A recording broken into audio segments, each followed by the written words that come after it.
SK news Mulbagal digital ಸುದ್ದಿವಾಹಿನಿಗೆ ಸ್ವಾಗತ.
ये बुंड्रा ಇಲ್ಲ ಅದ ಚೆನ್ನಾಗಿ ಮಾಡಿದಪ್ಪ.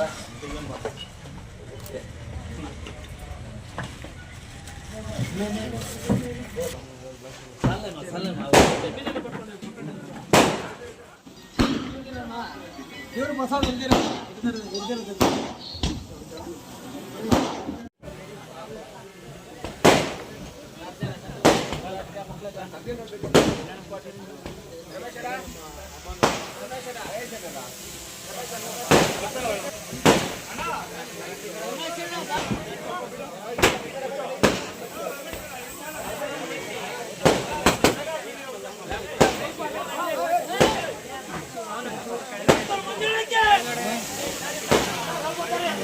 ಸರ್ ಇಲ್ಲೇ ಸರ್ ಇಲ್ಲೇ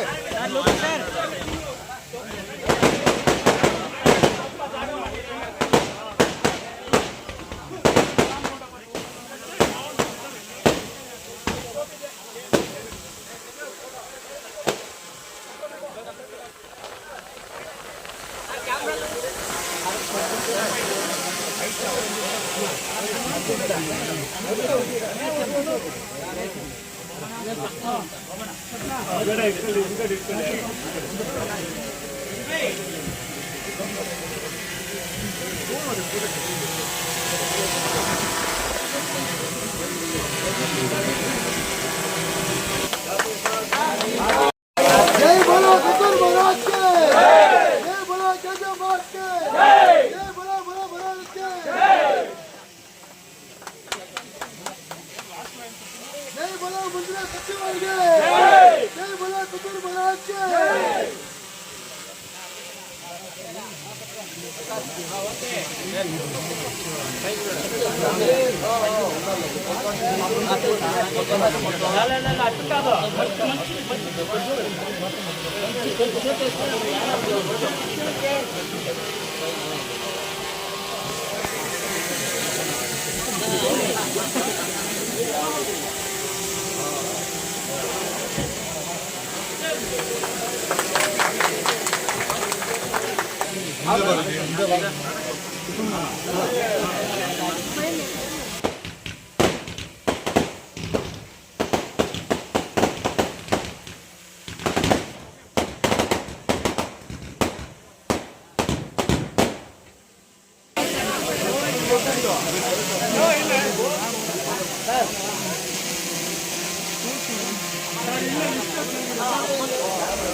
ಓಕೆ, ಮೊದಲನೇದಾಗಿ ಬೆಳಗ್ಗೆಯಿಂದ ನಾನೆಲ್ಲೋ ಮೀಡಿಯಾಗ 6 ತಿಂಗಳಿಂದ ಮೀಡಿಯಾಗ ಮಾತಾಡ್ತಾ ಇಲ್ಲ, ಯಾರಿಗೂ ಮಾತಾಡ್ತಾ ಇಲ್ಲ, ಇವಾಗ್ಲೂ ಮಾತಾಡೋದಿಲ್ಲ. ಇವತ್ತು ಜೂನ್ 11ನೇ ತಾರೀಕು ನನ್ನ ಹುಟ್ಟಿದಬ್ಬ. ಪ್ರತಿಯೊಂದು ವರ್ಷನೂ ನಾನು ಎಲ್ಲಾದ್ರೂ ಒಂದು ಗೋಶಾಲೆ ಇಲ್ಲ ಒಂದು ಅನಾಥಾಶ್ರಮ, ಇಲ್ಲಾಂದ್ರೆ ಒಂದು ದೇವಸ್ಥಾನದಲ್ಲಿ, ಇಲ್ಲ ನಾನು ಪರ್ಸನಲ್ ಆಗಿ ಎಲ್ಲಾದ್ರೂ ಒಂದು ರೆಸಾರ್ಟ್ ಅಲ್ಲಿ ಹೋಗಿ ನಾನು ಫ್ಯಾಮಿಲಿ ಜೊತೆ ಎಲ್ಲ ಆಚರಣೆ ಮಾಡ್ಕೊಳ್ತಾ ಇದ್ದೆ. ಮೊದಲು ಮಾಡ್ಕೊಳ್ತಾ ಇದ್ದೆ, ಆಮೇಲೆ ಬಿಟ್ಟೆ. ಒಂದೆರಡು ವರ್ಷ. ಇದು ಜನಗಳದ್ದು ಒತ್ತಡ ಇರೋದ್ರಿಂದ ಏನಾಗುತ್ತೆ ಅಂದ್ರೆ, ಒಂದು ವರ್ಷ ಫ್ಯಾಮಿಲಿ ಜೊತೆ, ಒಂದು ವರ್ಷ ನಮ್ಮ ಕಾನ್ಸ್ಟಿಟ್ಯೂನ್ಸಿ, ನಮ್ಮ ಕಾನ್ಸ್ಟಿಟ್ಯೂನ್ಸಿ ಅಂದ್ರೆ ಎರಡು, ನನಗೆ ಮುಳಬಾಗ್ಲು, ಕೋಲಾರ ಎರಡು ಕಾನ್ಸ್ಟಿಟ್ಯೂನ್ಸಿ. ಯಾಕಂದ್ರೆ ಎರಡು ಜಾಗದಲ್ಲಿ MLA ಆಗಿರೋದು ನಾನು. ಮುಳಬಾಗ್ಲಲ್ಲಿ MLA ಆಗಿದ್ದೆ, ಈಗ ಕೋಲಾರಲ್ಲಿ MLA ಆಗಿದ್ದೀನಿ. ಈಗ ಎರಡು ಜನನು ನನಗೆ ಇದಿರೋದ್ರಿಂದ ಈ ಸಲ ಬೆಳಿಗ್ಗೆ ನಿನ್ನೆ ಸಾಯಂಕಾಲ 6 ಗಂಟೆಯಿಂದ ಇವಾಗವರೆಗೂ ಬರ್ತ್ಡೇ ಆಚರಣೆ ಮಾಡಿ, ನಿನ್ನೆ ಸಾಯಂಕಾಲ, ನಿನ್ನೆ 10 ತಾರೀಕು, ನಿನ್ನೆಯಿಂದ ಇವತ್ತು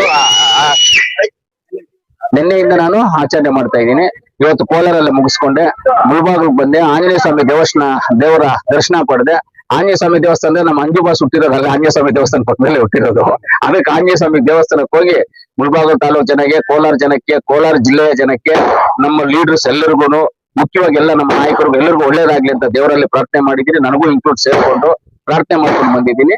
ನಮ್ಮ ಅಂಜು ತುಂಬಾ ಆತ್ಮೀಯತೆ, ತುಂಬಾ ವಿಶ್ವಾಸದಿಂದ ಇವತ್ತು ನನ್ನ ಮನೆಯಲ್ಲಿ ಗೆಸ್ಟ್ ಹೌಸ್ ಆಗ್ತದೆ. ನಮ್ಮ ಲೀಡರ್ಸ್ ನ ಎಲ್ಲರೂ ಅಲ್ಲಿ ಸೇರ್ತೀವಿ, ನೀವು ಬರ್ಬೇಕು ಅಂತ ಹೇಳಿದ್ರು. ಅದಕ್ಕೆ ನಾನು ಮುಖ್ಯವಾಗಿ ನಮ್ಮ ಅಂಜು ಬಾಸ್ಗೆ ನಾನು ಹೃದಯಪೂರ್ವಕ ಧನ್ಯವಾದಗಳನ್ನು ತಿಳಿಸ್ತೀನಿ. ಅವ್ರಿಗೂ ದೇವ್ರು ಒಳ್ಳೇದ್ ಮಾಡ್ಲಿ, ಆಯುಷು, ಆರೋಗ್ಯ, ಐಶ್ವರ್ಯ ದೇವ್ರು ಎಲ್ಲಾ ಶಕ್ತಿಯು ಕೊಟ್ಟಿದ್ದಾರೆ. ಇನ್ನ ಮುಂದಕ್ಕೆ ಅವ್ರಿಗೆ ಏನ್ ಶಕ್ತಿ ಬೇಕು ತುಂಬೋದಕ್ಕೆ ನಾವು ಬ್ಲಾಕ್ ಕಾಂಗ್ರೆಸ್ ಅಧ್ಯಕ್ಷರಾದಂತ ಅಮಾನನ್ ಅವರು, ಇನ್ನೊಂದು ಬ್ಲಾಕ್ ಕಾಂಗ್ರೆಸ್ ಅಧ್ಯಕ್ಷರಾದಂತ ನಮಗೆ ಆದಿನಾರಾಯಣನ್ ಅವರು, ಆಮೇಲೆ ನಮ್ಮ ಲೀಡರ್ಸ್ ಎಲ್ಲರೂ ಇದ್ದಾರೆ ಇಲ್ಲಿ. ಈ ಭಾಗದ ಲೀಡರ್ಸ್ ಎಲ್ಲರೂ ಇದೆ. ಈ ಭಾಗದ ನಮ್ಮ ಮಲ್ಲಿಕಾರ್ಜುನ ರೆಡ್ಡಿ ಇದ್ದಾರೆ, ಸುಬ್ಬಣ್ಣ ಇದ್ದಾರೆ, ನಮ್ಮ ರೆಡ್ಡಿ ಇದ್ದಾರೆ, ಎಲ್ಲರೂ ನಮ್ಮ ಲೀಡರ್ಸ್ ಇದ್ದಾರೆ. ಎಲ್ಲರಿಗೂ ನಾನು ಧನ್ಯವಾದಗಳನ್ನು ತಿಳಿಸ್ತೀನಿ. ನಮ್ಮ ನಗರಸಭೆ ಸದಸ್ಯ ನಮ್ಮ ಜಬೀವುಲ್ಲಾ ಇದ್ದಾರೆ, ಎಲ್ಲರೂ ಇದ್ದಾರೆ. ಏನಂದ್ರೆ ಇದೆಲ್ಲ ಒಂದು ವಿಶ್ವಾಸ, ಇದೆಲ್ಲ ಒಂದು ಪ್ರೀತಿ, ಇದೆಲ್ಲ ನಮ್ಮೆಲ್ಲರ ಮೇಲೆ. ಏನಂತ ಹೇಳಿದ್ರೆ, ನನ್ನನ್ನು ಇಲ್ಲಿ ಕರೆದಾಗ ನನ್ನನ್ನು 3 ಗಂಟೆಗೆ ಬರ್ತೀನಿ ಅಂತ ಹೇಳಿದ್ದೆ. ಲೇಟ್ ಆಯ್ತು, ಆಂಜನೇಯ ಸ್ವಾಮಿ ದೇವಸ್ಥಾನಕ್ಕೆ ಹೋಗಿದ್ದೆ, ಅಲ್ಲೆಲ್ಲ ಲೇಟ್ ಹಾಕೊಂಡು ಬಂತು. 1 hour ಲೇಟ್ ಆಗಿ ಬಂದಿದ್ದೀನಿ. ಆದ್ರೂ ಅಂದ್ರೆ ಜನ ಕೇಳೋದು ಏನ್ ಕೇಳ್ತಾ ಇದಾರೆ ನನ್ನನ್ನು ಕೇಳೋದು ಅಷ್ಟೇ. ಇವಾಗ ಇಲ್ಲಿ ನಮ್ಮ ಅಂಜು ಬಾಸ್ ಕೇಳೋದು ಅಷ್ಟೇ. ಆಮೇಲೆ ನಮ್ಮ ರಮೇಶನ ಎಲ್ಲೋದ್ರು, ರಮೇಶನ ಅಲ್ಲೆಲ್ಲ ಹೋದ್ರು. ನಮ್ಮನ್ನೆಲ್ಲ ಏನ್ ಕೇಳ್ತಾರೆ ಅಂದ್ರೆ ಜನ, ನೀವು ಅಷ್ಟೇ ಇವರು ಅಷ್ಟೇ, ಎಲ್ಲರೂ ಏನ್ ಕೇಳ್ತಾರೆ ಅಂದ್ರೆ ಪ್ರೀತಿ ಕೇಳ್ತೀರ. ನಮ್ಮ ಹತ್ರ ಪ್ರೀತಿಯಿಂದ ಮಾತಾಡಿ, ಪ್ರೀತಿಯಿಂದ ಗೌರವದಿಂದ ಮಾತಾಡಿ, ಅವ್ರ ಜೊತೆ ಕುತ್ಕೊಂಡು ಕಾಫಿ ಕುಡಿದ್ರೆ ಜನ ಕೇಳೋದು. ಯಾರು ನಮ್ಮನ್ನೇನು ಆಸ್ತಿ ಕೇಳಲ್ಲ, ಅಂತಸ್ತು ಕೇಳಲ್ಲ, ಏನು ಕೇಳಲ್ಲ ಯಾರು ನಮ್ಮನ್ನ. ನೀನ್ ಆಸ್ತಿ ಬರ್ಕೊಡು, ಮನೆ ಬರ್ಕೊಡು, ನೀನ್ ಜಮೀನ್ ಬರ್ಕೊಡು ಅಂತ ಯಾರು ಕೇಳೋದಿಲ್ಲ. ಪ್ರೀತಿ ಕೇಳ್ತಾರ. ಪ್ರೀತಿ ಕೊಡದೇ ಇರುವಂತವ್ರು ಮೂರ್ಖರಾಗ್ತಾರೆ. ಅದರಿಂದ ಜನ ಆಸೆ ಪಟ್ಟಾಗ ಪ್ರೀತಿ ಕೊಡುವಂತ ನಮ್ಮ ಜವಾಬ್ದಾರಿ. ಅದರಿಂದ ನಮ್ಮ ಅಂಜು ಬಾಸು ಅಂಡ್ ಅವ್ರ ಟೀಮ್ ಏನಿದೆ ಇಲ್ಲಿ, ಆ ಟೀಮ್ ಇವತ್ತು ಕರೆದಿದ್ರು. ಅದಕ್ಕೋಸ್ಕರ ಬಂದು ಅವನ್ನೆಲ್ಲ ಮಾತಾಡಿ ನನ್ನ ಹುಟ್ಟುಹಬ್ಬವನ್ನ ನನ್ನ ಮನಸ್ಸು ತೃಪ್ತಿಯಾಗಿ ಇವತ್ತು ಆಚರಣೆ ಮಾಡ್ಕೊಂಡು, ನಾನು ಎಲ್ಲರಿಗೂ, ನಮ್ಮ ಬ್ಲಾಕ್ ಕಾಂಗ್ರೆಸ್ ಅಧ್ಯಕ್ಷ ಅಮಾನನ್ ಅವ್ರಿಗೂ, ಅದೇ ರೀತಿ ನಮ್ಮ ಅರ್ಜುನ್ ರೆಡ್ಡಿ ಅವ್ರಿಗೂ, ನಮ್ಮ ಸುಬ್ಬರೆಡ್ಡಿ ಅವ್ರಿಗೂ, ನಮ್ಮ ಕೌನ್ಸಿಲರ್ ಅಂತ ಜಬೀವುಲ್ಲಾಗೂ, ಆಮೇಲೆ ಮುಖ್ಯವಾಗಿ ನಮ್ಮೆಲ್ಲರಿಗೂ ಇಲ್ಲಿ ಇವತ್ತು ಇದೆಲ್ಲ ಅರೇಂಜ್ ಮಾಡಿ, ಊಟ ಅರೇಂಜ್ ಮಾಡಿ, ಇದೆಲ್ಲ ಅರೇಂಜ್ ಮಾಡಿರುವಂತ ನಮ್ಮ ಅಂಜು ಬಾಸ್, ನಮ್ಮ ಸ್ನೇಹಿತರು, ನಮ್ಮ ಲೆಕ್ಕ ಮಾಡಿದ್ರೆ ನಮ್ಮ ಅಜ್ಜಿ ಅತ್ತೆ ಮಗ ನಮ್ಮ ಸಂಬಂಧ. ಅದರಿಂದ ಅವ್ರಿಗೂ ನಾನು ಧನ್ಯವಾದಗಳನ್ನು ತಿಳಿಸಿ, ನಾನು ಮಾತಾಡ್ಲಿಕ್ಕೆ ಅವಕಾಶ ಮಾಡಿಸ್ಕೊಟ್ಟಿದ್ದೆ ಈ ಜಾಗದಲ್ಲಿ ನಮ್ಮ ಅಂಜು ಬಾಸ್ ಇನ್ನೂ ಒಂದ್ಸಲಿ ಧನ್ಯವಾದ ತಿಳಿಸಿ ನನ್ನ ಮಾತನ್ನ ಮುಗಿಸ್ತೀನಿ.